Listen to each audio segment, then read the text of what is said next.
Welcome back to By Any Means Necessary on Radio Sputnik in Washington, D.C. I'm Jacquie Luqman, sitting in for Sean Blackman, and as always, we're your guide to connecting the political, social, and economic movements shaping the world around us. And it's Friday, so it's time for another edition of our weekly segment, The Red Spin Report, where we discuss sports, politics, and struggle. This week with Justin Williams, co-host of Red Spin Sports. Justin, thanks so much for joining us. Thanks for having me, Jacquie. You know, I'm really glad you're on because we watched a movie last night that I think is very interesting, especially in the political times we are in this country and certainly in North America in general, where we're dealing with the legacy of systemic racism. And it's this 2015 movie called Across the Line. And it's a hockey movie. And I admit that I've never paid a whole lot of attention to hockey. Not because I have anything against hockey, just not that exciting to me. Didn't interest me that much.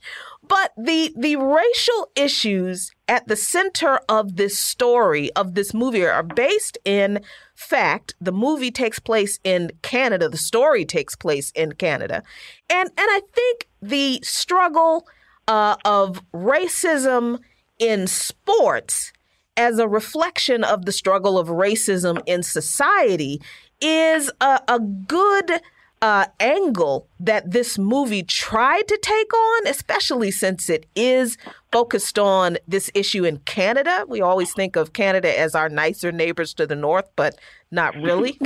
but I'm not so sure this movie did any better of a job of dealing with this issue than American movies about race and sports have done. So I'm really curious to hear what you thought about this movie and what it says about this general struggle of the legacy of racism in North America and sports and society, all together. Yeah. It for not enjoying hockey, the movie had very little hockey in it. So, I did think that was interesting that, if you don't like hockey, you don't actually have to sit there. There's no games. Everything's an individual workout in this movie. Overall, I mean, I feel like the trap that this movie falls into the trap that so many sports movies do, which is, I mean, even if they don't tackle race, they're always some sort of metaphor for bootstrapism. From Invincible to The Rookie to all these things, it's just like the articles that you read where it's like 22-year-old retires, but then you read that they had an inheritance and all this other stuff. But it's always on the individual, right? This movie tried so hard to tackle race from both sides. I mean, the first half of the movie focuses on individual racism that you just face, and it was accurate but frustrating, and I spent that first half wondering, are they going to get into any kind of systemic racism? And they do, but they tackle it with this way where the main character's attitude is just to rise above, which also means to not participate in. And that means participate from any kind of community level, any kind of activism level. I mean, it's just kind of left to this liberal attitude of, if you just don't get involved in this noise, which is systemic racism that's, been here for hundreds of years, then you can achieve. Because that's what this main character's kind of whole outlook is to, quote unquote, rise above or to drown out the noise, which just is such a bootstrap individual way to deal with this, right? I mean, it's essentially to ignore the problem is to rise above the problem.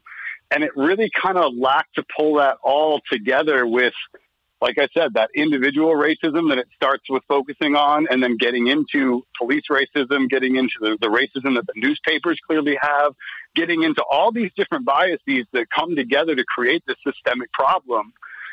But at that point, when those points are being made, the main character's way of dealing with it is just to drown it out. And it left a really bad taste in my mouth. I think it left a bad taste in your mouth as well, because when this character finally understands what systemic racism can do to his own career path, to his own life, and has a breakdown, the person that he had already had a speech with about this whole rise above it just kind of comes along and tells him, okay, leave this alone, let it go, rise above it. And that's kind of the message that you're left with. And I just think it failed in a lot of ways to tackle a lot of things that it tried to bring up, but it really didn't address them and just kind of left it with this overall attitude of this is how you get past it.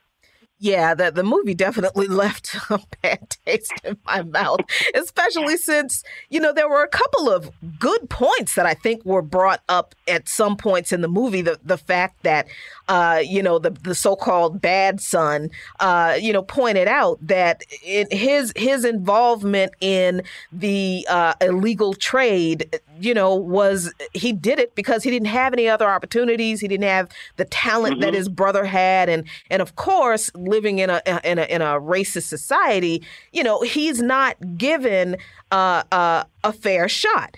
That was brought up, but it was just not, examined very much. The point of the privilege that some of the white students have who were, saying, oh, these black students are taking things from us. And the one kid who confronts his friend and says, well, you're rich. What are these black kids taking from you? That was a great point that was brought up that, it was just kind of left on the floor. And I think it's that point that I wish they had expanded on more, because we still see this kind of, especially in sports as well as in society, people who have a lot of privilege. They've got a lot of social capital, and maybe, people don't like using that word so much. They have all this social capital, and they pretty much get a slap on the wrist for doing things that you and I know, and everyone else knows, that if people who had less social capital did them, there would be hell to pay. And I think that we're seeing this right now, Justin, interestingly enough, and tell me if I'm wrong, in this situation with Aaron Rodgers. Now, I don't have an opinion about whether Rodgers should have been immunized or not. But as I was watching this movie last night, I was thinking about how the media is kind of soft pedaling the fact that Aaron Rodgers flat out lied about his vaccination status, whether he was vaccinated or not. He in fact was not, going against NFL protocols. And I wondered, if this were a black player, if it weren't Aaron Rodgers, if it were a first-year player, would they be given the benefit of the doubt that Aaron Rodgers is given? Or would the treatment be different? And I'm wondering if you kind of see this situation with Aaron Rodgers the same way, that this is a reflection of the kind of privilege that some athletes have in sports that others don't. That's a part of this ongoing legacy of injustice and racism. Oh, 100%. And, I don't know if this is intentional to take it to that same angle through the movie as well, because I thought about that same thing with that lawyer's kid in the movie, the most racist person in that high school. Right. He mentioned several different times his disappointment that scouts aren't there to see him, which, and he was the captain of the hockey team that the other guy played on. So, the idea is that he wasn't bad at hockey either. You know what I mean? So he actually is in all of these same scenarios. He's in all of these same situations. He's in the same fights. He goes through the same sort of thing, and there's nothing. There's no repercussion for him that ever even gets mentioned. His career path is just on this same trajectory that it would have been prior. So absolutely, and they leave it completely unmentioned. You have to put that together and see that there's no consequence for that player. And that very much parallels with what's going on. Just look at Kyrie Irving to Aaron Rodgers. If Kyrie talks to anybody right now, you're going to see that on the top of the news cycle. Kyrie talked about this. And Aaron Rodgers is just silent.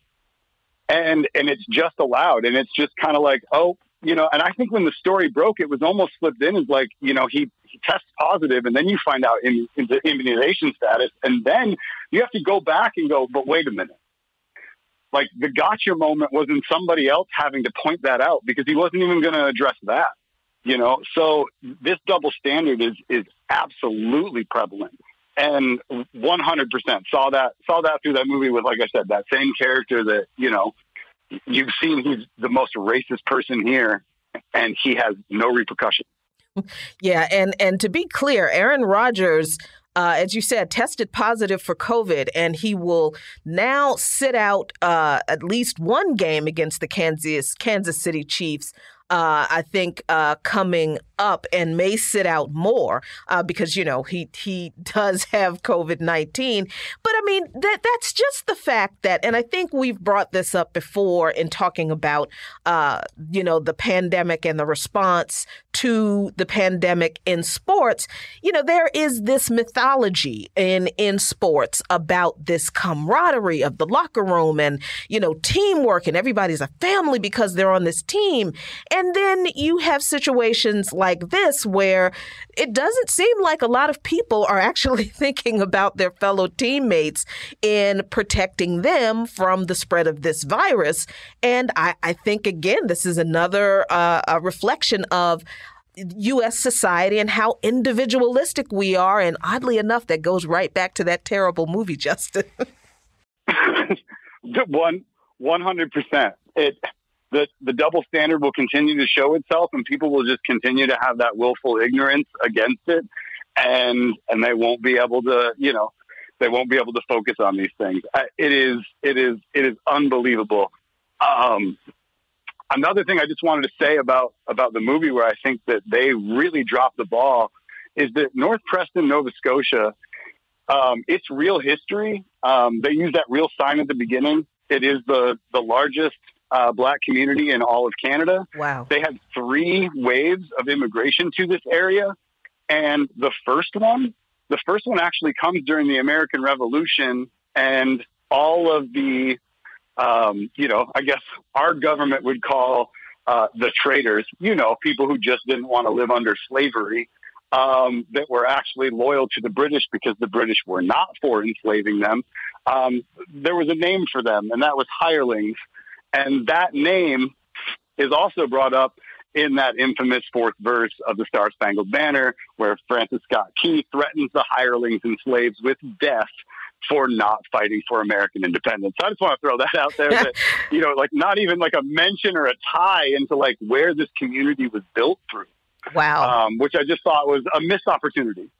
A huge missed opportunity, since that is the one that is the infamous verse that no one sings for the national anthem for that very reason. But, the last couple of minutes, switching gears really quickly, there's a huge labor battle going on in baseball right now. What are the issues and why is this something that we need to really pay attention to as, things progress?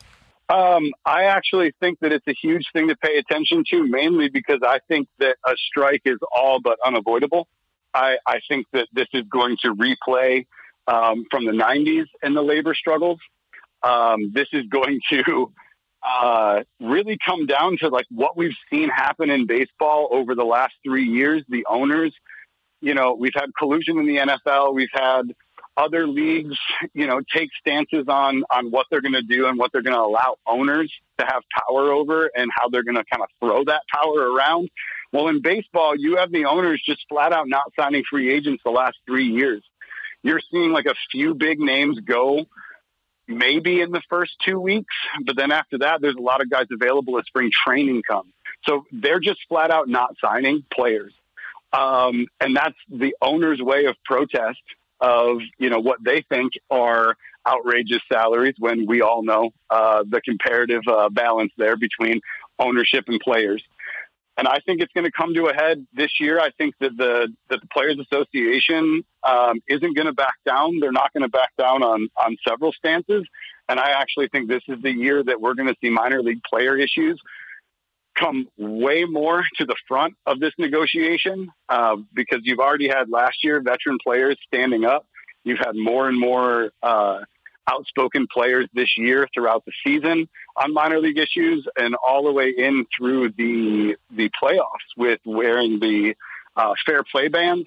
I mean, all of this is going to come to a head this year, and I think the owners are way too stubborn. I think we all know that ownership's way too stubborn. Right. To back down. And I actually think that we will see some form of stoppage this year with baseball. And, you know, everything from, like I said, the owners just thinking that they don't have to pay anymore by leaving these free agents out there, all the way to luxury tax issues to the minor league players. I think it comes to a head, and I think we really do see a work stoppage. Definitely something to look out for as the upcoming baseball season comes around. But we're going to leave it there. We're out of time. I want to thank Justin so much for joining us. We will be back right after this. You're listening to By Any Means Necessary on Radio Sputnik in Washington, D.C. I'm your host, Jacquie Luqman, sitting in for Sean Blackman. And as always, we're your guide to connecting the political, social, and economic movements shaping the world around us. By any means necessary.